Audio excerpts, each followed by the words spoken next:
Hi everyone! Good evening! This is Manay Gina and for today's video, pag-usapan natin ang pugong biyahero si Sir Paul na naging guest siya sa Responde ni Sir Alex Santos.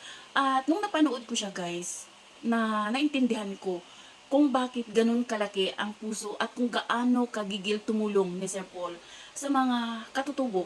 Kasi nga pala, nadaanan niya yung hirap na yung walang makain, na pumupunta siya sa CR at doon siya kumakain kasi ayaw niya na makita siya ng mga kaklase niya. So, kaya pala, so ngayon naintindihan ko na sobrang ito yung isang vlogger na sobrang iniidolo ko talaga. Grabe, ang galing niya talaga. At alam din naman natin siya yung #1 charity vlogger sa Pilipinas kasi nga dahil sa kanyang mga ginagawa na sobrang dedicated talaga siya. At of course, shout out sa PB Team, sa mga sponsors, kasi ang dami niya na talagang sponsors. So guys, panoorin natin. Dumating sa point na nag-stop na ako sa pag-aaral. At the age of 18, nagtrabaho na ako. Naging boy, naging taga-alaga ng aso, taga-alaga ng mga manok sa farm, naging kargador sa Divisoria dahil meron kaming among EG, nagbenta ng mga sapatos, kung saan-saan tinitiliver.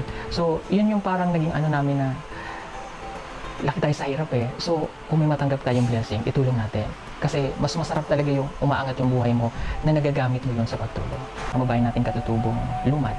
So, nasa mga remoted area sila. So, napakahirap puntahan ng tulong. Napakahirap yung risk din kasi. So, alam naman natin pag sinabi natin Mindanao. So, tumatak sa isip ko na one day, babalik ako sa inyo. Sabi ko, sila yung walang-wala.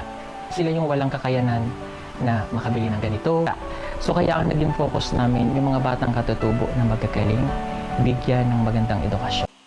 So yun guys, o diba nakaka-inspired? Ito yung vlogger na marami kang natutunan. Ito yung vlogger na gusto mong maging kagaya sa kanya.